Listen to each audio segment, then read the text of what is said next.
They make me do things. They make you do things. I've had to sit through this. Do you know what I mean? I've had to sit through this.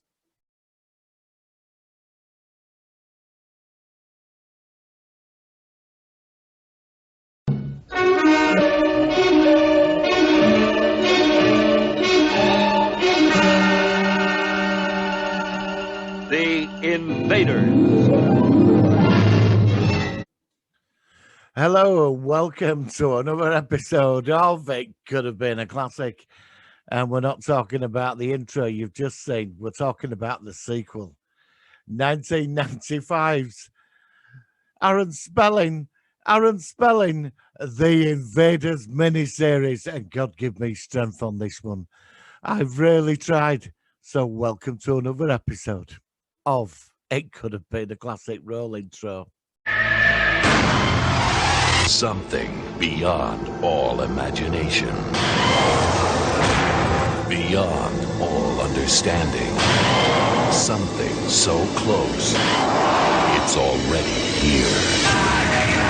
They are people you see every day. They want us to ruin the earth. The people you love. I want what's best for all of us. The people you trust. You're getting in over your head here. You don't want to do that. What do I have to do with them? But trust no one. Someone tried to kill me last night. For nothing is what it seems. I don't know what it is, but it scares the hell out of me. There's just no stopping them. Why don't you see them for what they are? They have come from beyond the stars. What they do to you? To become all that we are. They make me do things. And nothing will stop them. What have you done to him? Until our world is theirs.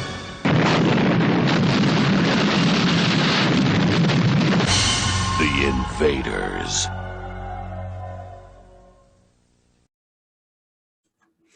Well, here we go. Right. This is co-produced, executive producer Aaron Spelling, the guy that did Dynasty and all that crap.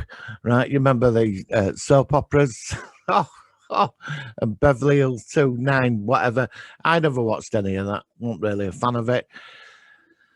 But I'm going to go into this now. This is by Aaron Spelling.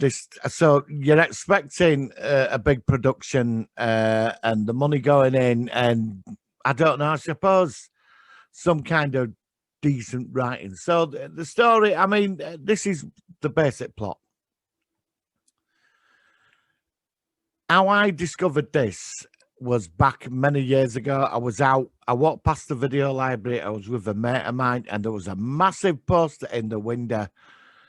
It was Barker's Video Library. Big, there were like blockbusters all over the place, right? And it said The Invaders. So, like, as you saw the poster, the poster, it was quite powerful, and it drew me in. And I get this, I couldn't rent the bloody movie for 4 weeks. Now, don't forget, this is sort of the time before the internet really started. It was pretty basic back then. So I read a couple of reviews on it, and SFX magazine Starburst said it was quite cool. So I got really excited, and I had to book it. It took me 4 bloody weeks to get hold of it because everybody were obviously renting it, wanting to see what were going on. So, right, let's get into the story. That's how I came across it. So let's get into the story. Right. So you've got Roy Finnis, David Vincent. All hail the great one.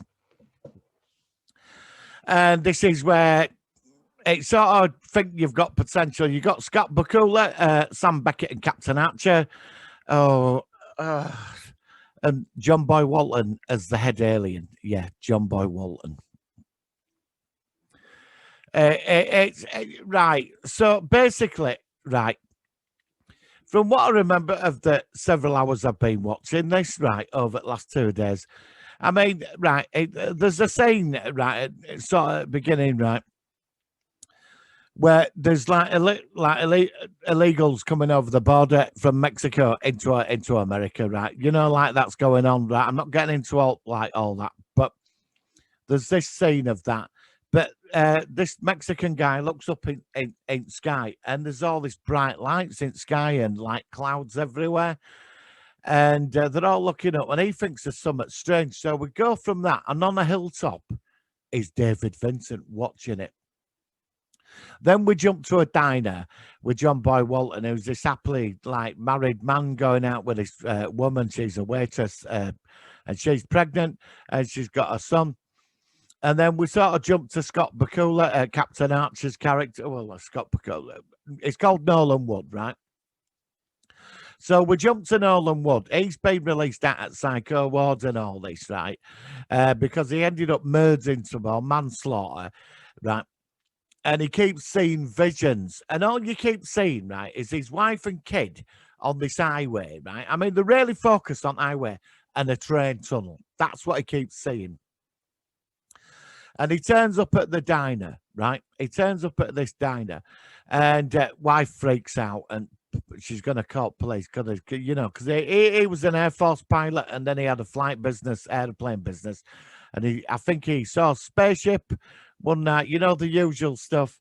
And the aliens got to him and did something to his head. And it obviously set him up to murder somebody. Basically messed his life up, right?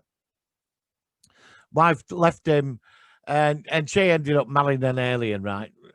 John Boy Walton, right? I mean, honestly, bloody John Boy Walton. So, and he's right nice to everybody. And he turns up, and she freaks out, and she said he still having vision, he still lost the plot. Well, no, he said you hadn't told my son you're his father, have you? And I feel you feel a bit sorry for the character, actually. You know what Scott Bakula's playing, Nolan Wood. And then anyway, it's like John Boy, like I've got to call him John Boy Walton because that's all I remember him as is John Boy Walton, right? On Stepdad in that horror movie, which you were quite good in, actually. Right. So he says to him, do you want some money? So he gives him $200, like, oh yeah, and now go back to Los Angeles, like, piss off, forget your kid and your ex-wife, which you've nicked, right? And I've got a friend who'll drop you into Los Angeles, like, just there's $200 and go away. So anyway, this like guy takes him off and starts talking to him, and then drops him off at this street in Los Angeles, right? And he gives him a gun, and he says, "You know what you've got to do." So like Scott Bakula gets out of the car, and there's this doctor, right? Now this doctor in hospital, like this is where it gets utterly stupid, right? There's a scene, right, where this guy's having some kind of attack, right? Like an heart attack or whatever, really freaking out. And he's got him in bed. And he puts an oxygen mask on him and he leaves room for a second, but he takes his blood and there's a big bright light, right? And all that's left on the medical bed is loads of flies. And doctor can't understand what's going on because obviously the aliens don't like oxygen. Now, in the 60s series, they didn't like oxygen, right? That's why they take on human form. They have to regenerate, you know, because of oxygen. So he, like, you know, vanishes, like, how do you say it? Burns up or whatever, disintegrates. And he's got this blood sample and obviously started testing it. And apparently it's immune to every disease on earth, right? It's like this amazing find. And meanwhile, when Nolan Wood's been dropped off, and this like guy gives him a gun, right? He's meant to shoot this doctor. Anyway, he can't do it because there's something wrong with programming in his head. He sort of like lost the plot a bit. So like he sort of he don't shoot the doctor. He resists it. Somehow they keep seeing visions of his wife and son on this highway. It really gets on your nerves. Like, it really does. And he can't shoot him. So Alien gets out of the car, picks up the gun, shoots Doctor through the window in this bar. I mean, it's just fucking stupid. Sorry for my language, right? And he looks at Scott Bakula, Nolan Wood, and shoots him, and then gets the car, drives off, and puts gun. Well, he put gun in his hand. Police turn it. We've got Terrence Knox from Call of Duty, right? Do you remember that series, Terrence Knox? He's playing this like detective. He turns up, they nick him, and he's done it again. He's lost the plot, and they're going over. He's like, they put him in a, they've strapped him down, and he keeps like he can't. Every time he has dreams, it's nightmares, and all this. And it's like, so doctor's dead. Mexican, now he's got this like Mexican partner. She's a doctor. She wants to kill like Scott Bakula's character because you know she can't understand why she killed her lover, right? But the one thing the doctor said where they were freaking out before they got killed, went on about all these flies and this bright light, and there's this connection, and she goes into wards to sort of like kill him, right? But she stops herself because he said something about flies being everywhere. Now this is where, I mean, this really got on my nerves, right? Right, when you kill these aliens, right, they leave a load of flies. And everywhere they seem to be, there's loads of flies. Now, I don't know what they were thinking about when they did this, right? So like, you've got this alien radio DJ that's going on about, he's got a radio show. He's an alien because they all smoke constant cigarettes, right? And this.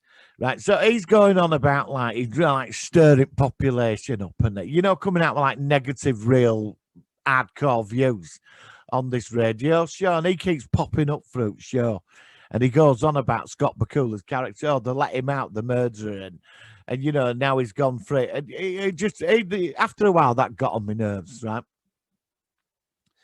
So Doctor starts sort of like, I don't know, she sort of becomes a bit suspicious. There's a bit more going on.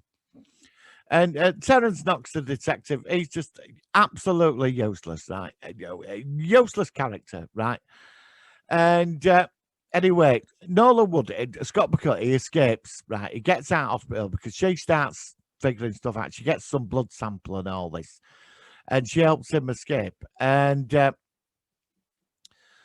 they sort of like he goes back for his son, right? Oh no, does he escape? Oh, I don't care. I mean, right, well, he goes back, he gets out and he goes back, right? He goes back to where his wife is, right?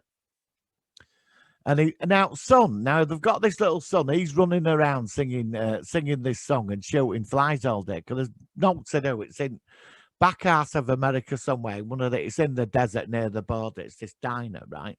And every day, all these aliens are coming in that look like us, right? And all they do is they ham and eggs. I mean, it's busloads of them. I mean, I'm not making this up, right? Busloads of them, right? And wife hadn't figured it out. And every day there's all these strange people coming in, eating ham and eggs, and they're smoking non-stop. Just smoking. All they do, because they can't breathe, like, is to make it easier for them to assimilate, right? A little kid, anyway, he starts thinking there's something odd about his stepdad, right? And every night, John Boy Walton goes into the garage, right? And turns the car on, shuts it all up, and alt pollution goes into the garage. And he's breathing it in, and kids watching him through the window. And then one night, he follows him off somewhere. Do you know what I mean? And that's it. Oh, yeah. I mean, Scott Bakula's character, Nolan Wood, ends up on the bus full of aliens and ends up in this, like, hangar, right? Where they've brainwashed him and they've experimented on him again. Because what they do is they get these, like, slimy thing, put it on your face and shove some up your nose to control you. And then they all start spazzing him out like that. You know, when they go telepathic, their heads are spinning around them, like really going fast. And he's just sat there. Anyway, because before that, you see the ship, you see an outline of the ship. Now, it's not one of the cool saucers from 60s. It's this ginormous mothership. Now, I've got to admit, I'm quite impressed with that. You just see bits of it because it's like a cloud covered over it, but there's lights and all that. And this bright light, there's loads of them coming out. I mean, how many are coming? I mean, there's loads of them, right? So they all get on a school bus, right? It's a big yellow bus or whatever, right? And they end up at this hangar. And then they have all these victims who they've kidnapped or whatever. And then they have like telephone box regeneration cubes. So early, because you get to see what they look like, right? And don't even go there because, I mean, obviously I will show, you know, what they look like. It is like ridiculous. So they all lie down. And they start like I don't know. It's like they're absorbing other body at human at telephone box, and they become like us. I mean, when did they start doing this? So, like, Scott Bakula's sat there with his kid's freaking out, watching all this like stuff. Now, he sees him, and he realised that's my dad. So he's going, Dad, help me, and he's like all brainwashed. And next Sunday, he breaks through his conditioning, and he's in this pickup truck, and they're driving around, and all aliens are sat there, about 30 aliens, all sat on chairs, like freaking out with their heads, trying to telepathically control him, but he drives off.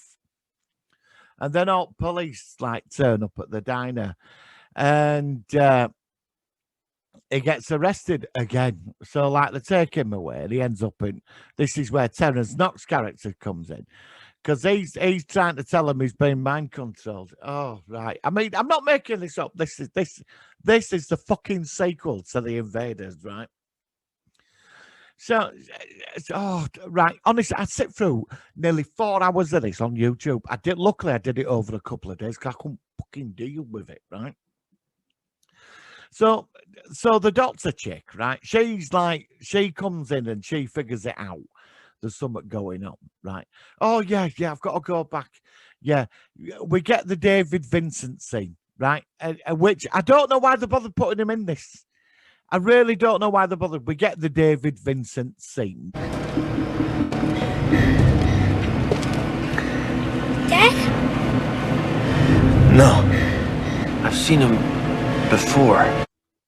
So, like, he meets David Vincent in the middle of the desert, like, and this is just a joke. So he gets in pickup truck, gives him his journal, and he spent like the last 30 years running about trying to convince the world that they're here.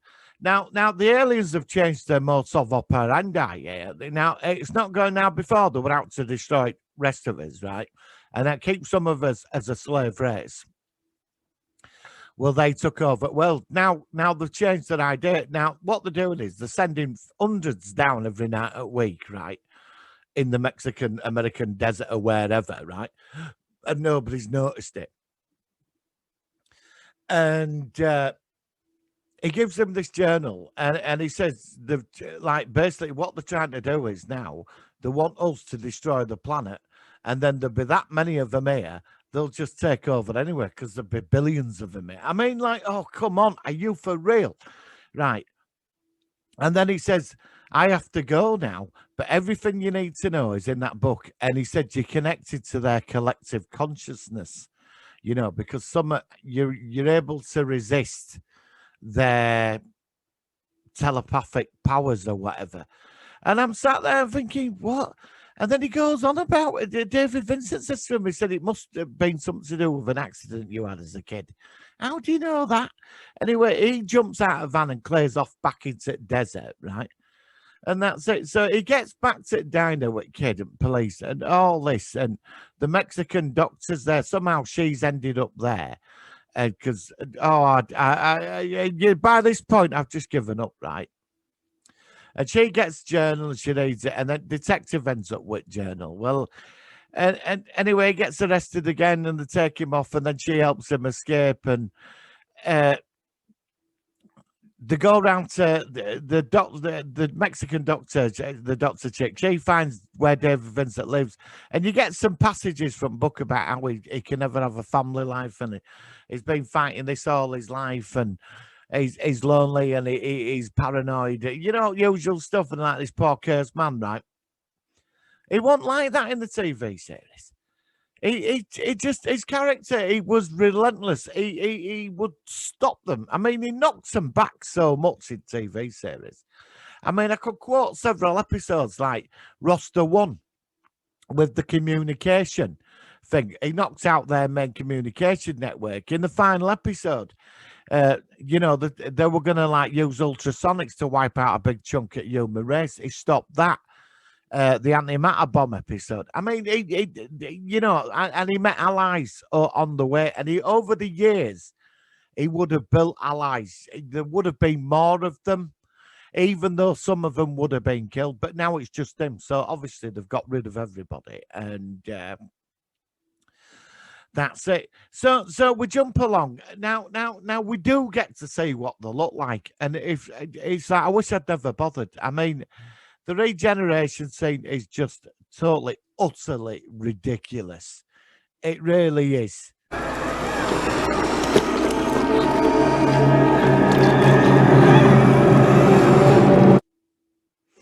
So obviously, like we're on the, like you've just said, the regeneration scene. I mean, that's it. There's and unfortunately, there's no real pictures of the aliens because I've scanned the internet trying to find an image of one of them. Well, they got these like big heads and like weird. Well, they're just it's like with cheesy heads and that. They look the humanoid, but they've got different heads. Now, obviously, I don't know what's going on with the alien agenda in this. But the basic plot, then, I mean, there's a lot of running about, a lot of overreacting, and it just gets worse as this goes on. It gets worse. And I have to sit there, and I'm sat there thinking, who wrote this? So basically, it goes back to. I'm just going to jump through certain bits of this. So it goes back to the diner, and obviously gets his son because I've got this like Mexican dude who's like working there, Carlos. He's like a nice guy, and he knows there's something odd going on because he were at the beginning when he saw spaceship in, and he knows there's something going on with his boss anyway. Kid tells mother, like, haven't you figured it out? And she does start. I mean, obviously, this is where I mean, like they're coming in every night from mothership, and I like I've said this, but they're eating steak and eggs all the time, ham and eggs or whatever, and smoking non-stop. And she's pregnant. She's pregnant with one of them, So like, obviously, she's having like an half alien human kid or whatever. Well, John Boy's like he's like the malevolent leader. It's nice to everybody, but it's totally evil. And there's sort of a scene where mother starts figuring it out, and like Scott Bakula's character, he's hidden away somewhere. He's contacted the Mexican guy that works for him, and he says, "Look, you need to get my son out of there because there's something crazy going on, and you've got to get him out." And mother's switching onto it. She's like seeing stuff, and it all ends up where Carlos gets the kid, right? And they're sneaking off from back at diner. And he turns up, John Boy, with a big magnum going, look, says to the kid, look, this could have been nice. Everything would have been all right. Could have had a family. It would have all been a family and all that. But you're an alien from another planet. It's like, what? You play mummies and daddies.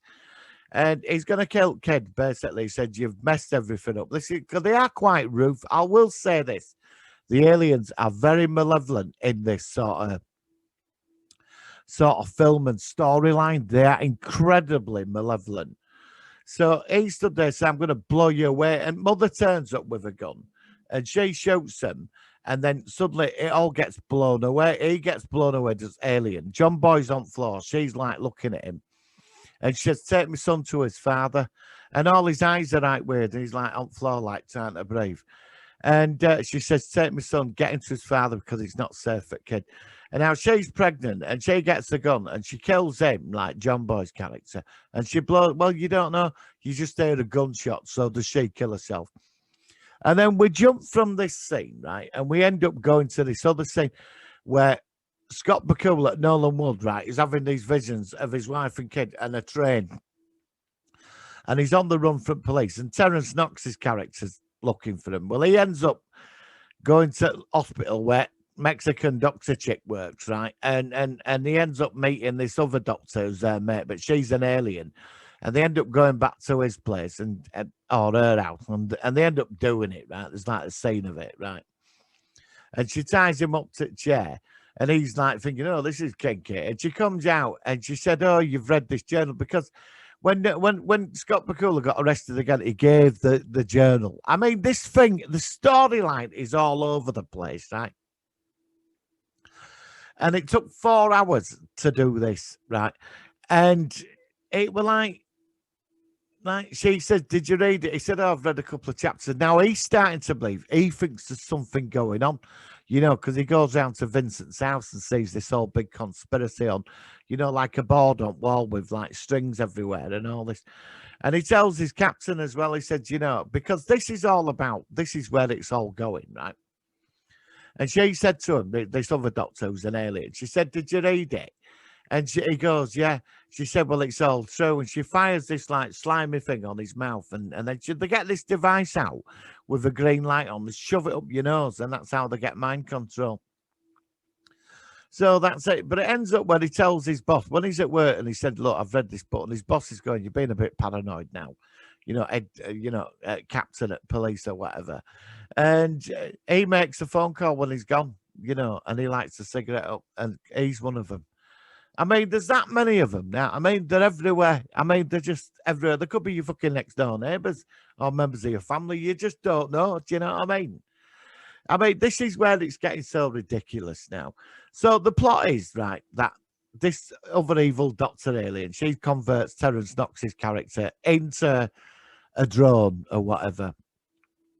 And there's a senator who's standing, I think he wants to become president or he's running or whatever. They built this big new underground system, right? It costs billions of dollars. And then this way you get that radio DJ it's been right negative about it and how he's paying for it out of his taxes and all this. You know, I don't know why they bothered putting that character in it, but he's obviously one of them, you know. And this is the plot, right? This is where it all builds to. That they're going to put this presidential, who's an environmentalist, right? He's going to go on this new tube system that's going to be for the environment, you know, and all that. And they're going to blow it up through methane leaks. And that's it. I mean, that's it. So they don't want him because he's an environmentalist, so they want to knock him off. And then there's the siege where Terrence Knox's character is on the underground holding the presidential. He shoots one of them and I can't control what I'm doing. I don't know, you know, all this. And Scott Bakula character's there and he saves the day. Well, basically, he's talking to this like computer guy in underground and they stop the train, but they can't create a spark because there's one station full of methane or something and it'll blow it all up and it'll, you know, kill loads of people and then it'll, like the aliens' agenda's sort of on its way. And that's where it is. And they save the day. And Scott Bakula, Carlos the Mexican, and Mexican chick, the doctor, and his son, they all get in the pickup truck and drive off somewhere. You see the road again, you know, it drives off. And that's it. That's it. The aliens, oh yeah, like the sort of bit at the end is, it's like when Terrence Knox is like being mind controlled, he's stood at station, this empty platform, and the doctor chick, the other alien doctor chick, she turns up in a miniskirt looking really nice and like going, it's me, babe, and all this. And she's going, well, you know, like tormenting him. She starts controlling his mind and he's freaking out, but he lets the bullet off. She suddenly disintegrates. You don't see that. You just see a bright light and all underground blows up. But like basically there were no people, so nobody got killed except them and all destruction. And that's how Scott Bakula sort of gets away. And that's it, they're on a mission. Now the plan is with the aliens, this is, I mean, it's 30 years after the invaders, right? That the plan is that that everything they're doing is all part of a bigger major plan, but it's all intricate in parts. And you start disrupting it, it undoes the house of cards. But, I mean, they've been coming for 30 years. There must be billions of them on the planet now. I mean, this big bloody mothership came in. And, I don't know. But this is, I mean, they must have spent the money. Financed by Fox. Aaron Spelling, executive producer. I mean, and they have got quite a few big TV stars in this. Terrence Knox, who were big at the time. Scott Bakula, I mean, fucking John Boy Walton. I mean, come on, John Boy. And, you know, there's quite a few characters. I mean, yeah. So, you know, that's it. And I had to sit through this. So, I'm going to ask you the question. And you know what that question is? And it's coming. The Hollywood Reporter calls The Invaders one of the most intensely visual experiences. If you like science fiction, don't miss it. Daily Variety calls The Invaders compelling. Call this compelling. This has been one of the most excruciating things I've ever had to sit through. Right? I mean, the lighting, fog machines, fans, it were all going on, cigarette smoke. The storyline was utterly ridiculous. You could have done this in 2 hours, not 4 hours. Why? I don't understand. I mean, having to sit through this has been, I'm going to say it's one of the worst things I've ever watched. And Scott Bakula, who's an excellent actor, who played Captain Archer, big fan of Enterprise. I always thought it had potential. Love Quantum Leap, massive fan. You know, and then I suppose we all have to have that one thing in life we have to bear. Do you know what I mean? And well, he did this, but I've forgiven him. But the storyline, the plot, the aliens, agenda has absolutely nothing to do with the original series. Now, the original series was intense. It's paranoia. Sometimes some episodes I'd make, you know, with a human drama, you know, you get a bit annoyed with it. And you get a bit annoyed with Vincent when he sort of plays the game of like defeating them and they get away with it. And it's sort of like a game of chess every week, but that's what keeps you hooked. I'm not saying the original series is perfect. I still think it's one of the best science fiction series ever put together. It's in my top 5, put it that way. But then they did the sequel in 1995. Now, whoever thought of writing this? I mean, why is it like that you get this amazing premise, right? And you get some like writers think, oh, let's do this with it. We can do that. And what they did to the original concept, they just put it down toilet. It's this miniseries is an insult to the original series. It really is. And now, unfortunately, the whole thing is on YouTube, so you can watch it, and it is not bad quality, actually. But I wouldn't recommend watching it. If you're true to the original series, avoid this at all costs. I mean, the trailer. Like it's compelling. It's the, you know, all that build up. I mean, trailer runs about 90 miles an hour, and you're like, what? What's going on? You know, it's all speed up. Scott Bakula's screaming in Psycho Ward and all this, and the aliens, and super fast clips put in. He's like making out this is what it is. You know, they're here and they're evil, and we're gonna put you on edge of your seat. I mean, they're trying to put this like element into this, and it just doesn't work.